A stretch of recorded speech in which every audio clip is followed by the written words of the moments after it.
आज हम पढ़ेंगे राज्य की उत्पत्ति संबंधी सिद्धांत, जिसमें देवीय उत्पत्ति सिद्धांत है, पितृसत्तात्मक सिद्धांत, तीसरा सिद्धांत है सामाजिक समझौता सिद्धांत। ये तीन सिद्धांत है जो राज्य की उत्पत्ति से संबंधित सिद्धांत हैं और ज़्यादातर इम्पोर्टेंट सामाजिक समझौता सिद्धांत ही है। और थॉमस हॉब्स का सामाजिक समझौता सिद्धांत, जॉन लॉक ने जो सामाजिक समझौता सिद्धांत दिया वो हॉब्स का, फिर रूसो का सामाजिक समझौता सिद्धांत। तीन सिद्धांत पढ़ेंगे।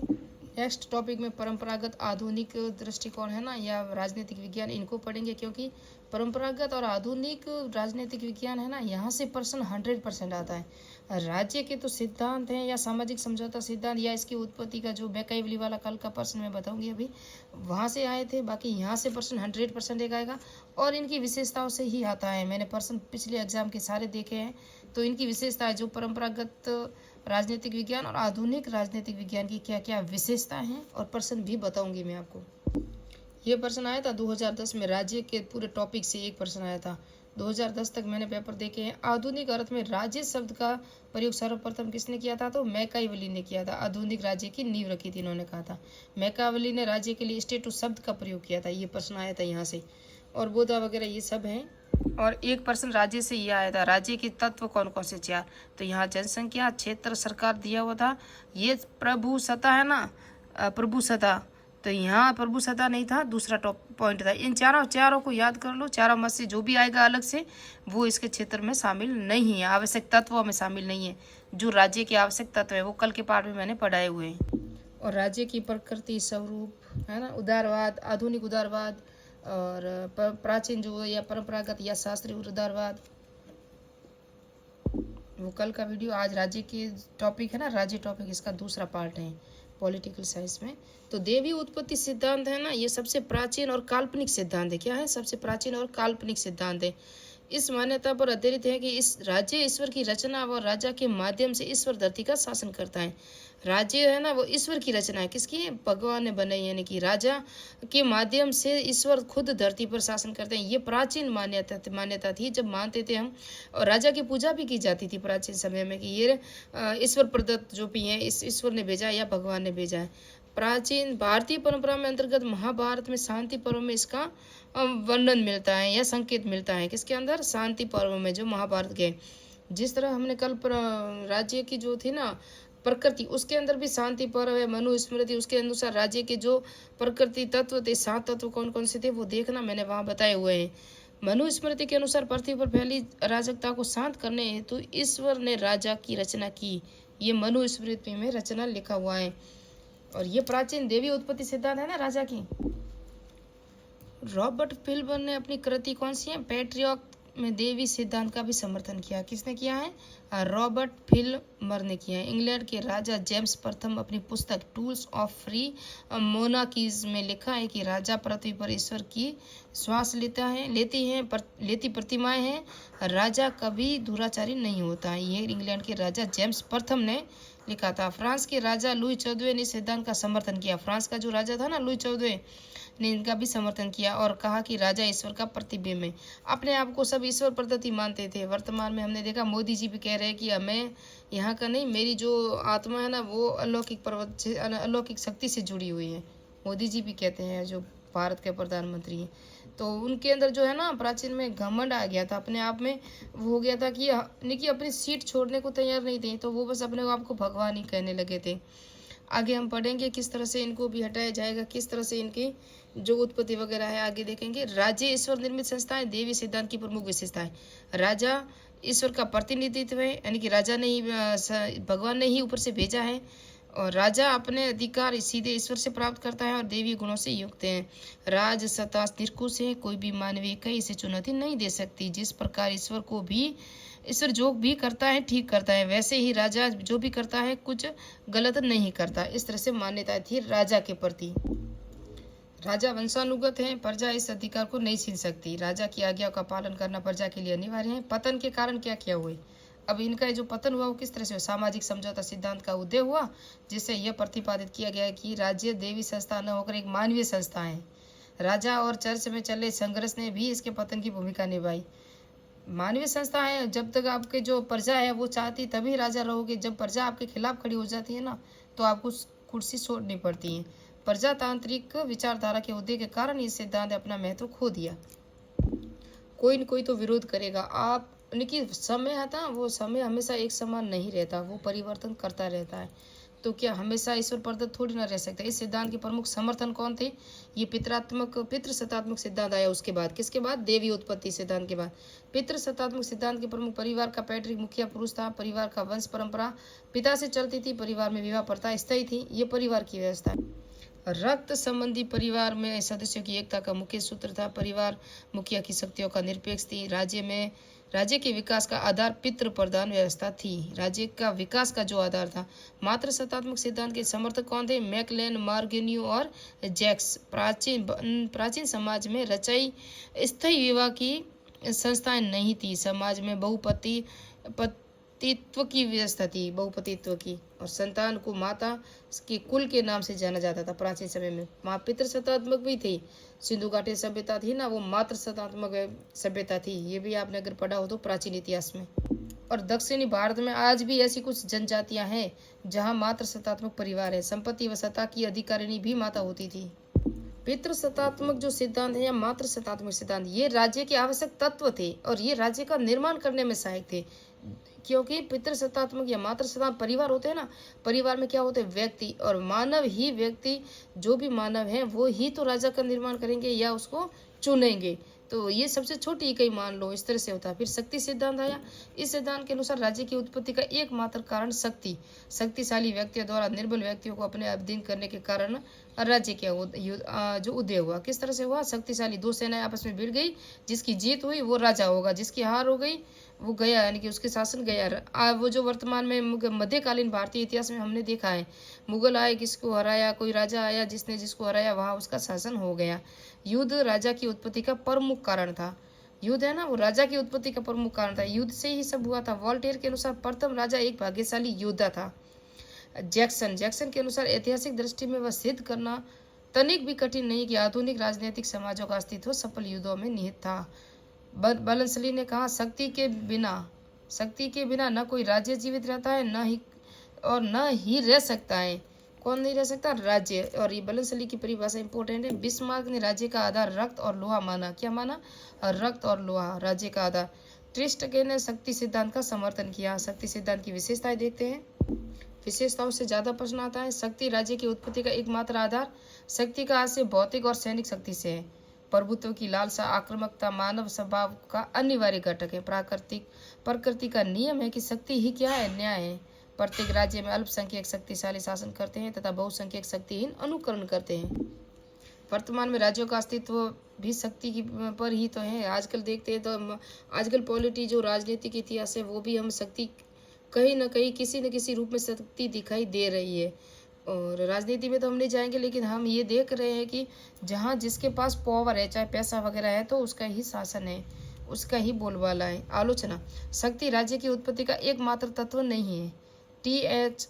ग्रीन के अनुसार राज्य की उत्पत्ति का आधार इच्छा है, न कि शक्ति है। ये कौन कह रहे हैं? टी.एच. ग्रीन कह रहे हैं। शक्ति सिद्धांत जिसकी लाठी उसकी भैंस जैसे सिद्धांतों को जन्म देता है। यह सिद्धांत राज्य को निरंकुश बनाता है। यह सिद्धांत अंतर्राष्ट्रीय शांति और विश्व बंधुत्व का विरोधी है। यह सिद्धांत केवल भौतिक शक्ति पर जोर देता है, भौतिक शक्ति पर। अब है सामाजिक समझौता सिद्धांत, वेरी इंपॉर्टेंट है। राज्य की उत्पत्ति संबंधी इस सिद्धांतों महत्वपूर्ण माना जाता है। 17वीं से 18वीं शताब्दी में सिद्धांत की प्रधानता रही। यह दैवीय सिद्धांत के विरोध में आया। कौन? दैवीय सिद्धांत। जो दैवीय उत्पत्ति थी ना, क्या जो राजा है वो भगवान ने भेजा है, ऐसी परंपराएं पहले थी। उसके बाद पितृसत्तात्मक परिवार हुए, मातृ सत्तात्मक परिवार हुए, फिर शक्ति का साधन है। युद्ध हुए आपस में, लड़ाई झगड़े तो होने ही है, कोई साथ में एक साथ रह ही नहीं सकता। तो ये राज्य की उत्पत्ति सिद्धांत, इसके अनुसार राज्य ईश्वरीय नहीं बल्कि मानवीय संस्था है। किसके अनुसार? सामाजिक समझौता सिद्धांत के अनुसार राज्य है वो ईश्वर नहीं, मानवीय संस्था है। थॉमस हॉब्स का सामाजिक समझौता सिद्धांत 1588 से 1689 तक रहा। हॉब्स ने लेवियाथन नामक ग्रंथ के माध्यम से निरंकुश राजतंत्र का समर्थन किया। ये लेवियाथन पुस्तक है ना, ये परीक्षा में आ चुकी है कई बार। ये वेरी इंपॉर्टेंट है, इसको याद रखना। किसकी है? हॉब्स की है, जिसने क्या दिया था? सामाजिक समझौते सिद्धांत दिया था। और मानव स्वभाव, हॉब्स ने अपनी पुस्तक में मानव को नकारात्मक स्वभाव का वर्णन किया है। मनुष्य अपने कार्य पूर्ण करने के लिए छल कपट का सहारा लेता है तथा झूठ प्रचंड चतुरता इसके साधन होते हैं। प्राकृतिक अवस्था हॉब्स के अनुसार जहाँ न कोई व्यवसाय था, न कोई संस्कृति थी, न कोई विद्या थी, सतत युद्ध और विषमता की अवस्था ही थी। प्राकृतिक अवस्था पूर्ण सामाजिक तथा पूर्व राजनीतिक व्यवस्था थी। ये कह रहे हैं प्राकृतिक अवस्था, मानव स्वभाव, ये सब किसने बताए थे? थॉमस हॉब्स ने बताए थे। और इन्होंने निरंकुश राजतंत्र का जो समर्थन किया था, किसके माध्यम से? लेवियाथन इनका ग्रंथ था, उनके माध्यम से किया था। समझौते का कारण क्या है?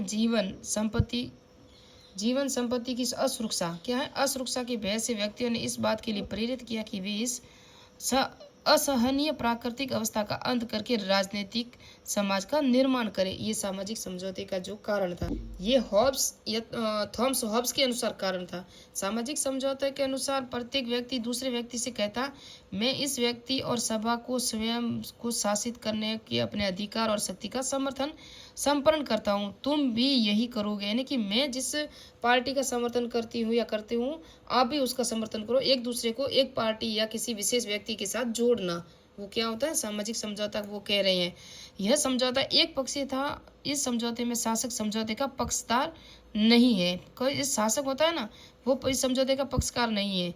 इस समझौते के अंतर्गत जो राज्य स्थापित हुआ उसके पास सर्वोच्च असीमित निरंकुश शक्ति थी, यानी कि शक्ति के अनुसार था। हॉब्स के अनुसार राज्य व्यक्ति की तृष्णा पूर्ति का साधन था। राज्य क्या था? राज्य व्यक्ति की तृष्णा पूर्ति का साधन थे। इसका निर्माण मनुष्य ने अपने जीवन की सुरक्षा के प्रयोजन से किया है, अपने खुद के लिए। हॉब्स ने कहा कि सबसे निकृष्ट राज्य भी सबसे उत्कृष्ट अराजकतावाद से अच्छा है। ये परिभाषा भी वेरी इंपॉर्टेंट है। सामाजिक समझौते की विशेषताएं, तो सामाजिक समझौता और राजनीतिक दोनों है। क्या है? सामाजिक समझौता है ना, वो सामाजिक समझौता भी है और राजनीति भी है। समझौता व्यक्ति के मध्य है तथा राजा निरंकुश है इसके अंदर, राजा इसमें शामिल नहीं है। मनुष्य अपनी आत्मरक्षा के अतिरिक्त समस्त अधिकार शासक को सौंपता है। संप्रभु शासक को आदेश ही कानून होता है तथा प्रजा को विद्रोह का अधिकार नहीं है। अब जॉन लॉक का जो सामाजिक समझौता सिद्धांत है वो क्या है? इंग्लैंड के निवासी उसके वक्त 1688 में इंग्लैंड में क्या हुआ? रक्तहीन तथा गौरवमयी क्रांति हुई। इंग्लैंड की जो क्रांति हुई ना, उसके लिए कह रहे हैं समझौता राज्य और शासन के अंतर स्पष्ट करता है तथा पहला स्थायी व दूसरा अस्थायी होता है। राज्य और शासन के मध्य राज्य क्या होता है? स्थायी। दूसरा शासन क्या है? अस्थायी होता है, कोई भी आता जाता रहता है। ये जॉन लॉक कह रहे हैं। व्यक्तियों के अत्याचारी शासक के विरुद्ध क्रांति करने का अधिकार। व्यक्तियों की जो अत्याचारी जो भी राजा चुनेगा उसको व्यक्ति चुनेगा, वो आगे जाएगा और उसका अत्याचार होगा तो उसके विरुद्ध क्रांति होगा तो वापस राज्य का निर्माण होगा। वो सामाजिक समझौते के साथ जोड़ते हैं जॉन लॉक। उसके बाद है रूसो का सामाजिक समझौता सिद्धांत। ये है तीसरा। गणतांत्रिक राज्य समर्थन देवीय सिद्धांत की कटु आलोचक था। कौन था? रूसो। गणतांत्रिक विचारों के प्रतिपादन हेतु प्रसिद्ध ग्रंथ the social contract, very important है, रूसो की पुस्तक है। सोशल कॉन्ट्रैक्ट परीक्षा में आ चुकी है। 1762 में सामाजिक संविधा की रचना की थी इन्होंने। रूसो के अनुसार रूसो मानव स्वभाव को निर्दोष व निष्पक्ष मानता है। उसका मानना है कि स्वतंत्रता और आत्मनिर्भरता उसके स्वभाव में विशेष गुण है। प्राकृतिक अवस्था, रूसो प्राकृतिक अवस्था को 2 चरणों में बांटते हैं। जिस तरह थॉमस हॉब्स ने प्राकृतिक मानी थी ना प्रकृति को, रूसो प्राकृतिक प्रथम चरण में मनुष्य को स्वार्थ और परमार्थ का ज्ञान न होने के कारण उसका जीवन सरल व आवश्यकताएं सीमित थी। जो प्राचीन समय था ना, उसके अंदर उनकी कोई स्वार्थ भी नहीं था और उनकी कोई आवश्यकता भी इतनी नहीं थी, इसलिए क्या थी? आवश्यकताएं सीमित थी। अतः मनुष्य सरल, सुखी और स्वावलंबी था। जो प्राचीन समय में था उसको कोई जरूरत ही नहीं थी, जितना लाया खाया पिया मौज की, यानी उस तरह से था। रूसो इस अवस्था को उदार और वंचर की संज्ञा देते हैं। उदार और वंचर यानी कि जो जंगलों में रहते थे। फिर है दूसरा चरण। रूसो के अनुसार यह प्राकृतिक अवस्था अधिक समय तक जीवित न रह सकी। संपत्ति के उदय के कारण धीरे धीरे इसका लोप हो गया और अपने व्यक्ति को स्वार्थी बना दिया। जो दौलत आई उसको यानी कि लोभ आया, लालच आया, तब जाके ये स्वार्थी बन गए मनुष्य। स्वार्थी, हिंसा, कलह, द्वेष के माध्यम से प्राकृतिक अवस्था की अच्छाई को समाप्त कर दिया, जो दूसरा चरण था। मनुष्य एक अवस्था की अशांति और बेचैनी से मुक्ति की तलाश में एक समझौते की ओर अग्रसर हुआ। अब उनको मनुष्य को लगा कि यहाँ शांति नहीं है, हमारे खुद के जो लालच वगैरह इनसे कुछ कुछ हो रहा है, तो वो और कुछ नियम वगैरह समझौते वगैरह ढूंढने लगा। रूसो के अनुसार इस अराजकता स्थिति को छुटकारा पाने के लिए सभी व्यक्ति एक साथ एकत्रित हुए और अपने संपूर्ण अधिकारों का संवरण किया, परंतु वह संपूर्ण शासक को नहीं, समाज को हुआ। किसको हुआ? शासक को नहीं हुआ, समाज को हुआ। ये कह रहा है रूसो, जिसकी पुस्तक कौन सी है? द सोशल कॉन्ट्रैक्ट 1762 में दी थी, सामाजिक संविदा पुस्तक, वेरी इंपॉर्टेंट है। और इन्होंने देवी उत्पत्ति की कटु आलोचना की थी। ये गणतांत्रिक राज्य का समर्थन करते हैं। और प्राचीन समय में जो प्रकृति का, ये तो हम सब समझते सकते हैं। प्राचीन समय का जो प्राचीन समय क्या, आप गाँवों में चले जाओगे तो आज भी वही है, निष्पक्ष है और मोहब्बत भी है, वहाँ मान सम्मान भी है, बड़े छोटे का लिहाज भी है। लेकिन वर्तमान में ये शहरों में नहीं है। जिस तरह समझौता किस फलस्वरूप जीवन की असुरक्षा, हिंसा, अराजकता समाप्त हो जाते हैं तथा राज्य की उत्पत्ति होती है। रूसो प्रत्यक्ष लोकतांत्रिक राज्य की कल्पना करता है जिससे सारी शक्ति संप्रभुता समाज में नियत होती है। यदि सरकार सामान्य इच्छा के विरुद्ध कार्य करती है तो जनता को उसे हटाने का अधिकार है। ये जो वर्तमान में है उस तरह से है। अब उसकी कुछ विशेषताएं देखें। राज्य की उत्पत्ति में प्रत्येक एक साथ अपनी समस्त प्राकृतिक अधिकार शक्ति सामान्य इच्छा को समर्पित कर दी है। प्रत्येक व्यक्ति सामान्य इच्छा का सदस्य होने के कारण सामूहिक रूप से इसे प्राप्त कर लेता है। ये जो सामाजिक समझौता सिद्धांत है ना, उसकी जो विशेषता है वो पढ़ रहे हैं हम, और यहाँ से प्रश्न आ सकता है। इस समझौते से व्यक्ति को स्वतंत्रता पर कोई प्रभाव नहीं पड़ता, अपितु व्यक्ति को सकारात्मक स्वतंत्रता प्राप्त होती है। समझौते से सामान्य इच्छा का निर्माण होता है। सामान्य इच्छा सदैव अच्छा करती है और जन कानून का स्रोत है। रूसो सामाजिक समझौते का उल्लेख करता है, राजनीतिक का नहीं। किसका करता है? सामाजिक समझौते का करता है, और राजनीति का नहीं करता है वो उल्लेख। और यदि वह निरंकुश होकर सीमाओं का अतिक्रमण करती हैं तो उसे हटाया जा सकता है। हुकर, प्रोसिया, सिम्पोजा, मिल्टन सामाजिक समझौता सिद्धांत का समर्थन किया। सर हेनरी मैन ने इस सिद्धांत को घटिया इतिहास, घटिया दर्शन, घटिया विधि कहकर आलोचना की। किसने की थी? सर हेनरी मैन ने। वेरी इंपॉर्टेंट है। सामाजिक समझौता सिद्धांत की जो आलोचना की थी वो सर हेनरी मैन ने की थी। और घटिया इतिहास, घटिया दर्शन, घटिया विधि कह के राज्य की उत्पत्ति का विकासवादी सिद्धांत लास्ट सिद्धांत है। गवर्नर के शब्दों में, राज्य ने न तो ईश्वर की सृष्टि है, न ही वह उच्च कोटि का शारीरिक बल का परिणाम है, न किसी समझौते की करती है। यह एक क्रमिक विकास से उदित ऐतिहासिक संस्था है। ये कह रहा है गवर्नर। राज्य की उत्पत्ति की सही व्याख्या विकासवादी सिद्धांत द्वारा ही की गई। लिकोक के अनुसार राज्य की उत्पत्ति एक क्रमिक विकास के आधार पर हुई। राज्य को इस क्रमिक विकास में अनेक तत्वों का सहयोग मिला। मूल सामाजिक प्रवृत्ति, अरस्तु कहते हैं जो व्यक्ति समाज में नहीं रहते वे देवता होते हैं और जंगली जानवर हैं। या तो वे देवता हैं या वे जंगली जानवर हैं, ये अरस्तु कह रहे हैं। और ये मैंने आपको पढ़ाया हुआ है मूल सामाजिक प्रवृत्ति के साथ। रक्त संधि, हेनरी मैन ने लिखा, समाज में प्राचीनतम इतिहास से पता चलता है कि मनुष्य की एकता के सूत्र को बांधने वाला तत्व रक्त संबंध ही था। ये हेनरी मैन ने रक्त संबंध का समर्थन किया है। मैकाइवर के अनुसार रक्त संबंध समाज को जन्म देता है और समाज राज्य को जन्म देता है। रक्त संबंध किसको देता है? समाज को जन्म। समाज के बाद ही तो समाज राज्य को बनाएगा, व्यक्ति ही बनाएंगे ना। वह समाज किससे बनता है? परिवार से बनता है। धर्म, विल्सन के अनुसार प्रारंभिक समाज में धर्म और रक्त संबंध उसकी एकता की अभिव्यक्ति है। गेटल के अनुसार रक्त संबंध और धर्म दोनों एक सिक्के के दो पहलू हैं। ये तो शायद इतना इंपॉर्टेंट नहीं है। मैंने कहा आपको मूल सामाजिक प्रवृत्ति अरस्तु वाला, लिकोक और गार्नर की परिभाषा है, और विकासवादी जो है, और इसके जो सामाजिक समझौता सिद्धांत, इसके थॉमस हॉब्स है, जॉन लॉक है, रूसो है। और इसकी आलोचना किसने की थी उसको याद रखना आपको, इतना ही इंपॉर्टेंट है, ज़्यादा इतना इंपॉर्टेंट है नहीं। शक्ति, युद्ध की शक्ति व्यवहारिक रूप प्रदान करने वाला साधन युद्ध है। युद्ध ने राजा को जन्म दिया, जो शक्ति का साधन है। शक्ति टॉपिक अलग भी है, वहाँ हम और पढ़ेंगे डिटेल से। आर्थिक अवस्था, समस्त संपत्ति के उदय के राज्य के अनिवार्य बना दिया। संपत्ति जब आई ना, पैसा, कहते हैं पैसा ही व्यक्ति को पागल बना देता है। लेटो, हॉब्स, लॉक, रूसो इसके समर्थन है। कौन है? लेटो, हॉब्स, लॉक और रूसो। हॉब्स, लॉक, रूसो तीनों ही तो सामाजिक समझौता सिद्धांत है, और ये तीनों ही मानते हैं संपत्ति आने से ही तो क्या हुआ है, अनिवार्य बना दिया राज्य को। संपत्ति के बाद में राजनीतिक चेतना, गिलक्रास्ट के अनुसार राज्य के निर्माण की तहत से जिसे रक्त संबंध और धर्म भी है, वह राजनीतिक चेतना है, और राजनीतिक चेतना है। अब दो लाइनें रही हैं। बलस्टली के अनुसार सामाजिक जीवन की इच्छा और आवश्यकता ही राज्य के निर्माण का कारण बनती है। निष्कर्ष, राज्य की उत्पत्ति का विकासवादी सिद्धांत ही भी वर्तमान में मान्य है और इस बात को प्रमाणित करता है कि राज्य किसी समय विशेष में नहीं अपितु अनेक तत्वों के क्रमिक विकास का परिणाम है। हाँ, किसी समय विशेष से नहीं हुआ, धीरे धीरे विकास हुआ ना। पहले मात्र सत्तात्मक कहा मैंने आपको, पहले कहा देवी उत्पत्ति सिद्धांत, फिर पितृ सत्तात्मक, फिर मात्र सत्तात्मक, फिर हमने पढ़ा सामाजिक समझौता सिद्धांत, जिसमें हमने देखा थॉमस हॉब्स ने लेवियाथन पुस्तक में क्या क्या वर्णन किया। उसके बाद हमने देखा जॉन लॉक ने क्या वर्णन किया, इंग्लैंड की जो क्रांति थी वो जॉन लॉक ने वर्णन किया। उसके बाद हमने देखा जॉन लॉक के बाद कौन आए थे, और वो रूसो ने अपनी पुस्तक सोशल कॉन्ट्रैक्ट में क्या क्या वर्णन किया। उसके बाद विकासवादी सिद्धांत, धीरे धीरे क्रमिक विकास हुआ है इसका, किसका, राज्य की उत्पत्ति का। तो ये थे राज्य की उत्पत्ति के सिद्धांत, वेरी इंपॉर्टेंट है। अब संप्रभुता नहीं पढ़ेंगे, नेक्स्ट टॉपिक में पढ़ना तो संप्रभुत था, तो हाँ, लेकिन मैं चाहती हूँ कि जहाँ से पर्सन मैंने देखे हैं परंपरावादी दृष्टिकोण, आधुनिक दृष्टिकोण, जो राजनीतिक सिद्धांत के हैं, उसको पढ़ेंगे, सिर्फ उसकी 2 विशेषताएं देखेंगे, और पूर्व एग्जाम के प्रश्न में बता दूंगी, वहीं से प्रश्न आते हैं, जहाँ से प्रश्न आते हैं। एग्जाम नजदीक है इसलिए मैं शॉर्ट बता रही हूँ। लोक प्रशासन का भी वीडियो रुक गया, शिक्षण वीडियो का भी रुक गया, पूरी कोशिश करती हूँ, लेकिन क्या करूँ, एक ही बना पाती हूँ, फिर टाइम नहीं मिलता, बच्चों की टिप होने, घर का काम है। लेकिन जितना मैं देती हूँ ना, परीक्षा में 100% वहीं से आएगा, ये तो मैं भी कह सकती हूँ। पूरा का पेपर तो नहीं कह सकती, लेकिन जहाँ से आने की संभावना 99% वो है, वो मैं बता रही हूँ। मिलते हैं नेक्स्ट ब्रांड में, नेक्स्ट वीडियो में, नेक्स्ट टॉपिक में। मेरे चैनल को सब्सक्राइब कीजिए, लाइक कीजिए, कमेंट कीजिए।